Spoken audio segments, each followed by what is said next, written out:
Eita, vem para cá, minha pastora Rose, com mais uma quarta estratégia. A sala é sua. Deixa Deus te usar como Ele tem te usado. Seja a boca de Deus nessa manhã, para minha e para a vida dos meus irmãos. Vem para cá, minha pastora. Graça e paz, meus amados, meus preciosos, meus queridos, graça e paz.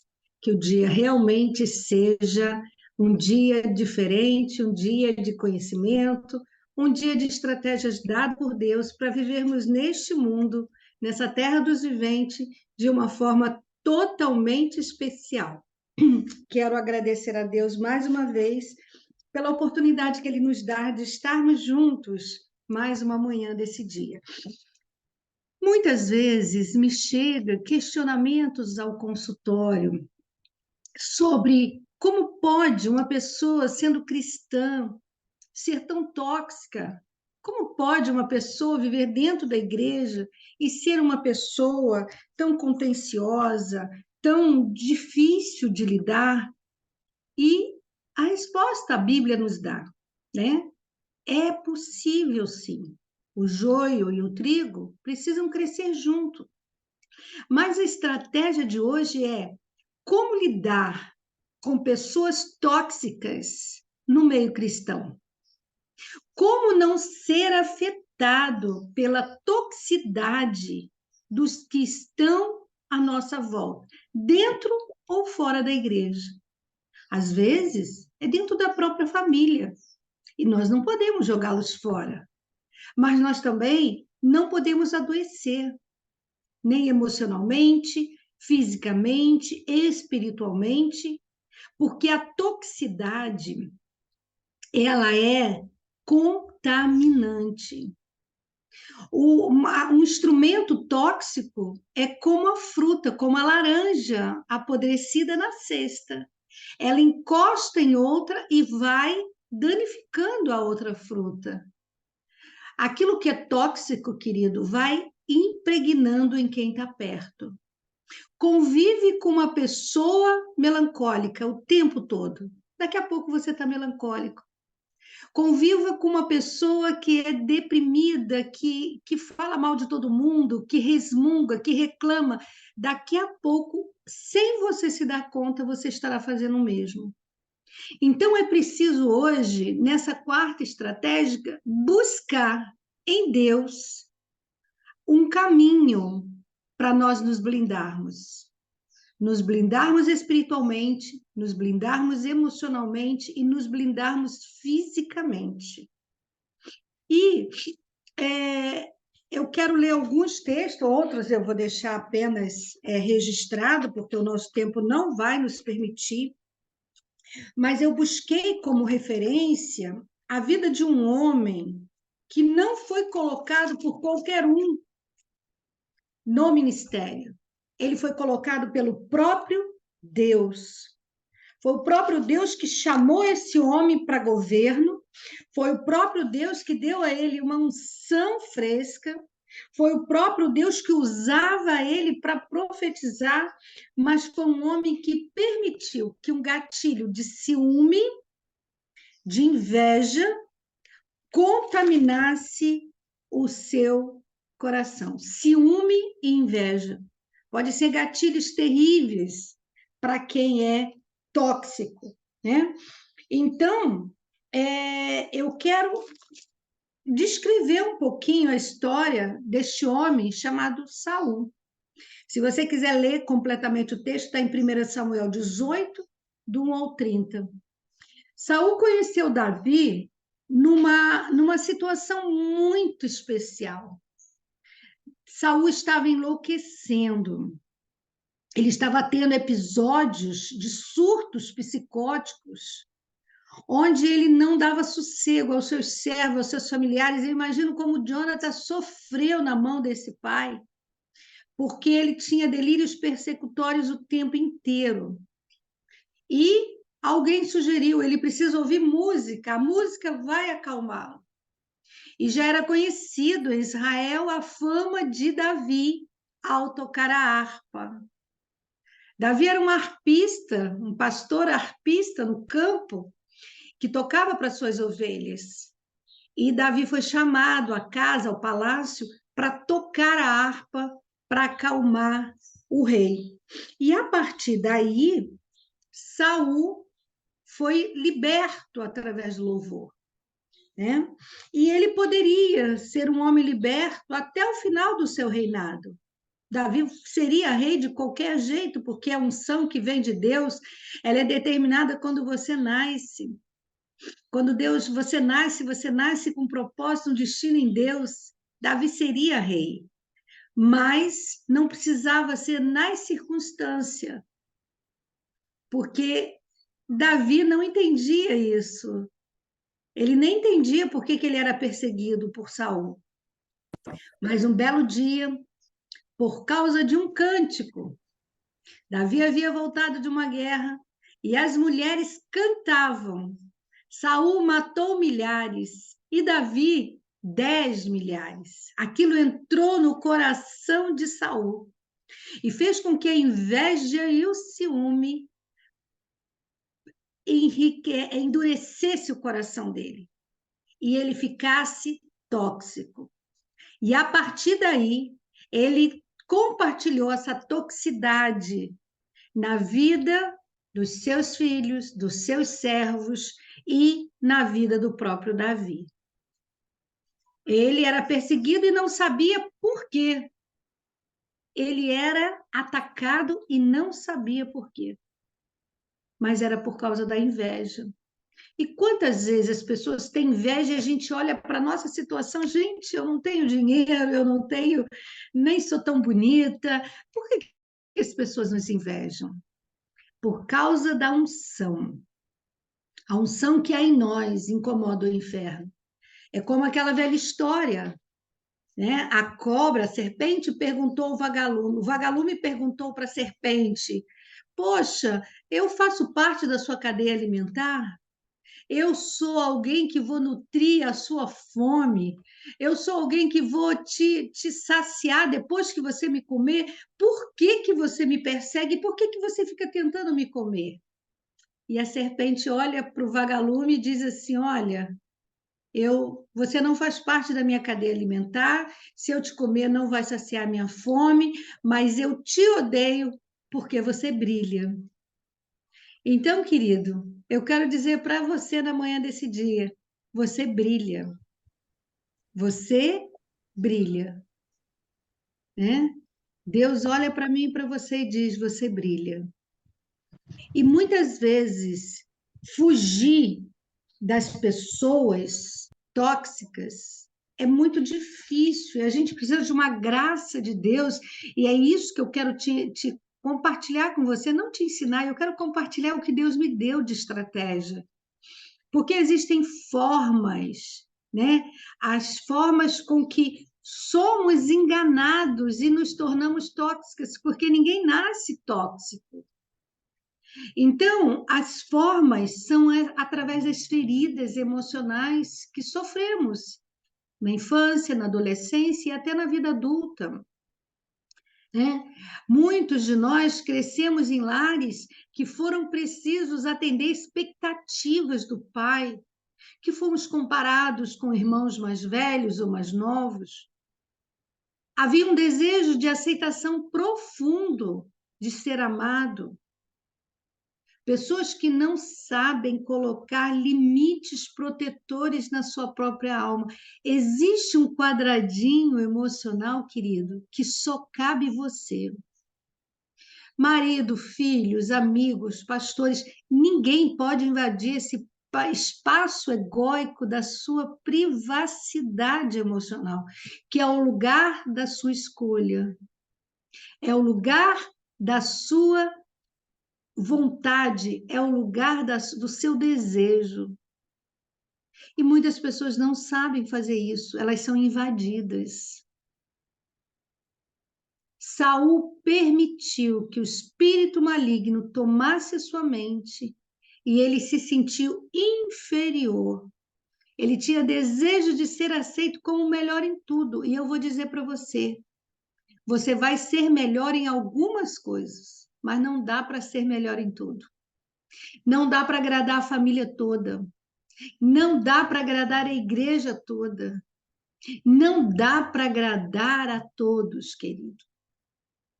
E é tão lamentável que as estatísticas dizem que onde tem o maior número de pacientes mentais, né, a origem deles são de lares cristãos. Ex-cristãos estão enlouquecidos nos hospitais psiquiátricos, nas entidades de SUS, de redes de apoio. Pessoas que tomam medicamentos controlados vêm do meio evangélico, lamentavelmente. Então, vamos dar uma olhadinha rapidamente as 20 características tóxicas que Paulo fala para Timóteo, lá no capítulo 3, do versículo 1 ao 5. 2 Timóteo, no capítulo 3, do 1 ao 5. Olha que interessante essa lista. E será que perto de você já não tem acontecido situações semelhantes a essas? Olha o que Paulo fala. Sabe, porém, isto, que nos últimos dias virão tempos trabalhosos, porque haverá homens amantes de si mesmo, avarentos, presunçosos, soberbos, blasfemos, desobedientes a pai e mães, ingratos, profanos, sem afeto natural, irreconciliáveis, caluniadores, incontinentes, cruéis, sem amor para com os bons, traidores, obstinados, orgulhosos, mais amigos dos deleites do que amigos de Deus, tendo aparência de piedade, se passando por cristão, se passando por homem e mulher de Deus, mas negando a eficácia dela. Deste, afasta-se. Pastora, mas eles estão dentro da igreja, eles estão comungando lá comigo, como é que eu faço? Blinda o teu coração e não comunga com ele. Não visita, não vá na casa, não troca informações, não fale de você, não conte teus sucessos quem não estiver debaixo da mesma unção que você. Maria foi procurar Isabel, porque Isabel sabia que dentro de Maria havia um ser que viria libertar Israel. Que o Filho de Deus estava ali. Não conte seus sonhos para quem não está grávida dos sonhos de Deus. Não conte. Isso gera inveja. Isso gera ciúmes. Então, a primeira estratégia que eu quero dizer para você não ser contaminado por pessoas tóxicas, como essas 20 características que Paulo listou aqui. Talvez as pessoas tóxicas à sua volta não tenham todas as 20, mas algumas dessas características elas têm. Toda pessoa tóxica, ela quer contaminar outros perto dela. Então, a primeira estratégia, não comungue e não conte seus sonhos para ela. Não conte seus projetos, não compartilhe suas orações, necessidade, porque quando nós oramos com alguém, nós entramos em unidade. Aquilo que está nela vem para nós. Não coloque a sua cabeça debaixo da mão de quem não tem a unção do Espírito. Não permita que o que está nessas pessoas entre em você. Leia a palavra com vontade ou sem vontade, compreendendo ou não compreendendo. Dê bom dia ao Espírito Santo todos os dias. Fale com Deus das suas necessidades espirituais antes de falar das suas necessidades físicas. Fale para Deus como está a sua fé. Fala como estão as suas emoções. E aí nós vemos, né, Paulo orientando, e vamos lá em 2 Coríntios ver qual é o antídoto, né? A segunda estratégia para lidarmos com essa situação. Olha o que Paulo diz em 2 Coríntios, no capítulo 5, versículo 11. Assim que, sabendo o temor que se deve ao Senhor, persuadimos os homens à fé, mas somos manifestos a Deus, espero que na vossa consciência sejamos manifestos. Não é esse texto, não. Vamos ver se é 1 Coríntios. Paulo dizendo para não se associar a essas pessoas. Paulo orienta que há uma ligação de alma aqui. É 1 Coríntios, capítulo 5, versículo 11.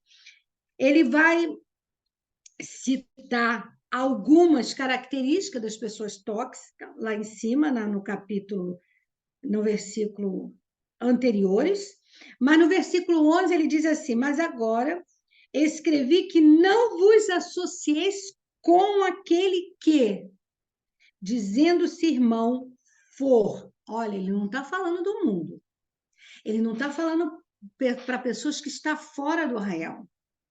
Mas agora vos escrevi que não vos associeis com aqueles que, dizendo-se irmão, for devasso, avarento, idólatra, maldizente, beberrão, roubador, com tal nem ainda comais. Querido, todas as vezes que a Bíblia fala de comida, está falando de comunhão. Não vá na casa, não tenha comunhão, não coma com ele, para que você não seja contaminado. Peça a Deus sabedoria, peça a Deus estratégia, para que você possa lidar com essas pessoas. Mas não queira, pastora, mas ele é próspero, ele tem isso, ele tem aquilo. Não importa. Essas riquezas, elas são mundanas e elas vão passar. Olha o que Paulo também fala na carta de Romanos, no capítulo 16, no versículo, a partir do versículo 16, ele diz, ó, saudai-vos uns aos outros com ósculo santo. As igrejas de Cristo vos saúdam e rogo-vos. Todas as vezes que você vê essa palavra rogar, é uma intensidade, é um pedido, é um clamor intenso, em que Paulo fala assim, olha, por favor, eu estou te implorando, rogo-vos, irmãos, que noteis, presta atenção, naqueles que promovem dissensões. O que é dissensões? É divisão, que joga um contra o outro, que faz fofoca. E escândalos contra a doutrina que aprendeste. Desviai-vos deles. Porque os tais não servem a nosso Senhor Jesus Cristo, mas ao seu ventre. Ou seja, ele só quer ele. Ele tem que estar em primeiro lugar. E com suas palavras e lisonjas engana o coração dos simples. São pessoas que têm uma lábia muito fácil. São pessoas que falam com uma sedução poderosa.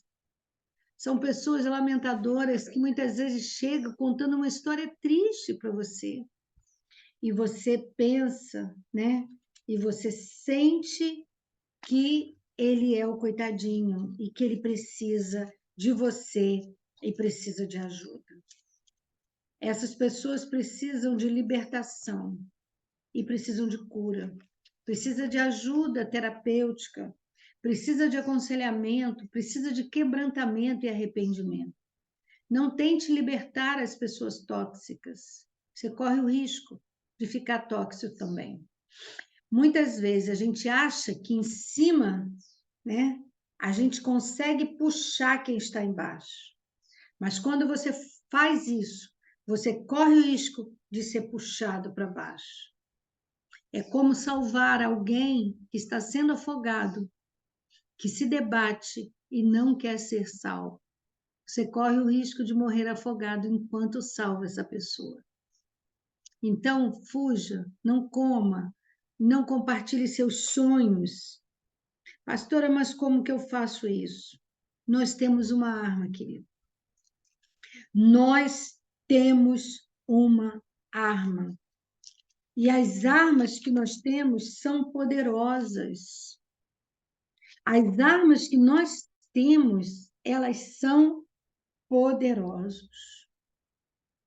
E a Bíblia é muito clara, Jesus deixa muito claro para nós, lá em Mateus, no capítulo 7, versículo 21. Nem todo que me diz Senhor, Senhor entrará no reino dos céus, mas aquele que faz a vontade do meu Pai que está nos céus. Então, veja bem, essas pessoas tóxicas estarão no meio cristão. E você, pastora, vai ter que apacentá-las, mesmo que elas não ouçam o seu direcionamento. Você vai ter que orar por elas, você vai ter que pedir a Deus misericórdia, porque não é você que vai excluí-la do rebanho. Olha o que Jesus diz lá em Mateus 13, no capítulo 28. Ele diz que havia um campo, e no versículo 28 diz que o inimigo é quem fez isso. E os servos, o inimigo foi lá, o homem foi, fez a plantação, plantou o trigo e ele dormiu. Muitas vezes nós não podemos dormir. Dormir na Bíblia é falta de vigilância. Enquanto ele dormia, o inimigo foi lá e semeou o joio. O joio é muito parecido com o trigo. A diferença é que o joio não dá fruto. A outra estratégia que eu vou te dar nessa manhã é: observe os frutos das pessoas que estão à sua volta. Qual fruto você tem visto na vida dessas pessoas? Joio não dá fruto. Ele é muito parecidinho, mas ele não dá fruto. Se as pessoas tóxicas à tua volta não estão dando fruto, foge delas. Não te associe com elas, não coma com elas, não compartilhe sonho com elas. E aí o servo, né? Senhor, vamos arrancá-lo? Queres, pois, que arranquemos esse joio? Olha a orientação de Jesus, inclusive para os pastores e a igreja. Porém, ele disse: não, para que, ao colher o joio, não arranqueis também o trigo com ele. Deixai crescer ambos juntos. Joio e trigo vão precisar estar juntos, na mesma família, na mesma igreja, na mesma comunidade, até a ceifa. E por ocasião da ceifa, direi aos ceifeiros: colhei primeiro o joio e atai em molhos para o queimar, mas o trigo ajuntai-o no meu celeiro. Quem vai separar o joio do trigo não sou eu, não é você. Quem vai separar o joio do trigo é o Senhor. Use as armas de Deus, não use as armas humanas. Não tente ser salvadora de joio. Não tente consertar joio, por mais que você tente, você não consegue dar conta de joio. Ele nasceu e ele escolheu ser joio. Porque ele não foi semeado por Deus, ele foi semeado pelo inimigo. Então, querido, as armas da nossa milícia não são carnais. As armas da nossa milícia não são carnais. Elas são poderosas em Deus. Elas são poderosas em Deus. Vista a armadura completa de Deus, de Efésios 6. Coloque o capacete da salvação todos os dias.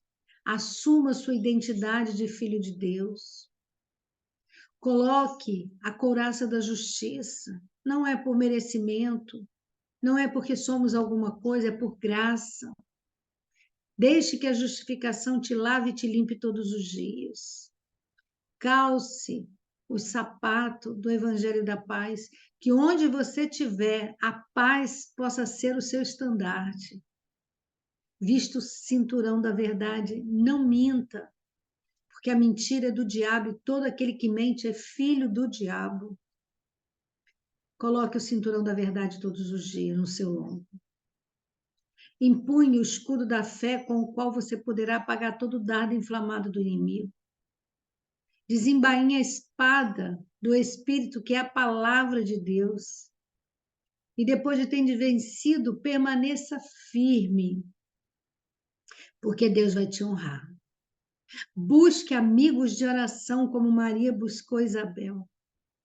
Fale o quanto está sendo difícil e danoso a convivência com essas pessoas tóxicas. Às vezes, você vai ter que conviver com ela como joio e trigo, porque às vezes elas estão dentro das famílias. Pessoas abusadores, pais controladores, maridos violentos. E muitas vezes nós nos sentimos impotentes, por isso precisamos de parceiros e parceiras de oração. E se tiver muito difícil, busque ajuda profissional, para que você receba também de pessoas da parte do Senhor estratégias psicológicas para você colocar limites saudáveis dentro da sua estrutura emocional.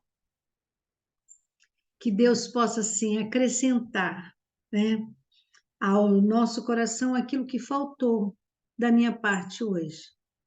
E se você tem vivido essa situação, eu profetizo para você hoje, agora, nesse exato momento, um desatar das suas emoções. Que a sua mente, que a sua alma e o seu espírito sejam livres, como o Senhor Deus criou.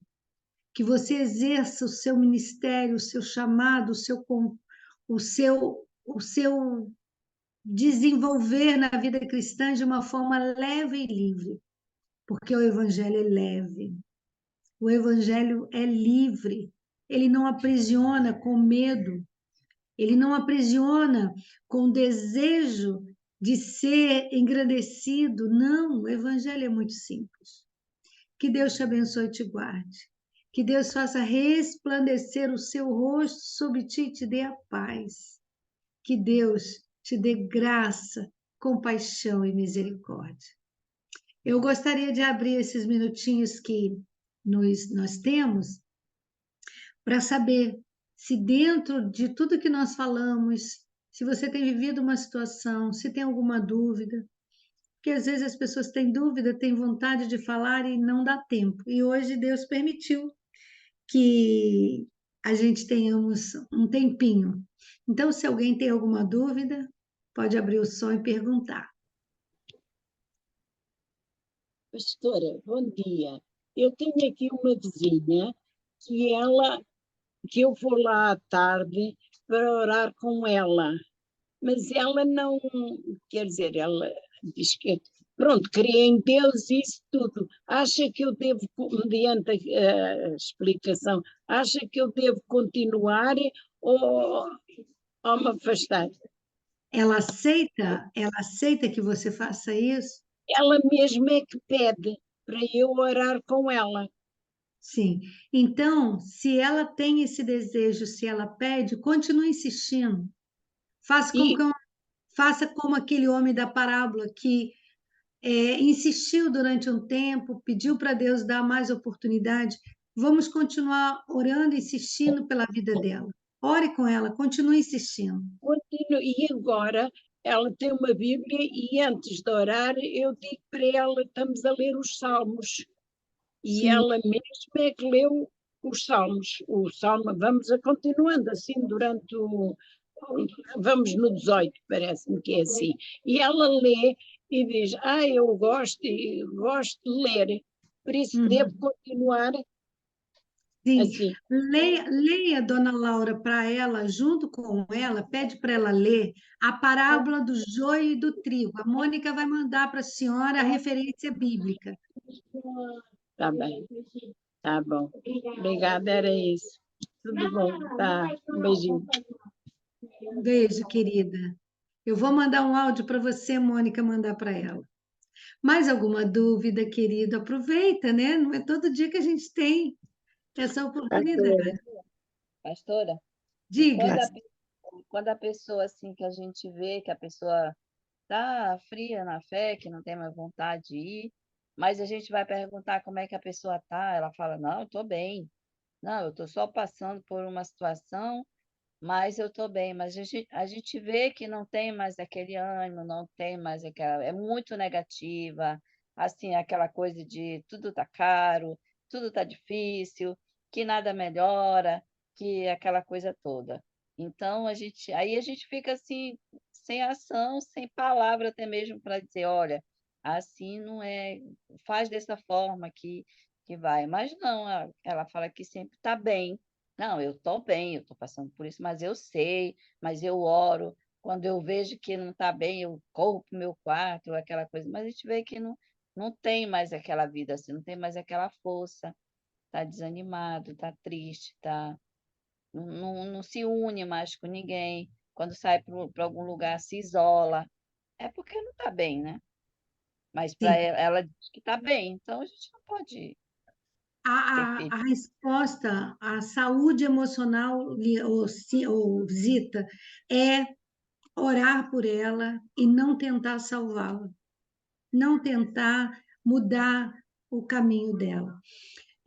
O nosso tempo está acabando, né? Só temos 1 minuto, mas eu vou responder lá no grupo, né? A pergunta da Tatiana, que achei assim, muito interessante, e a Cíntia queria falar também. Cíntia, põe a sua pergunta no grupo, e se mais pessoas Ok. tiverem perguntas, ponham lá, que eu vou ter imenso prazer de responder. É possível se desintoxicar? Sim, é possível, tá? E Zita, precisa ver fruto. Se essa pessoa não está dando fruto,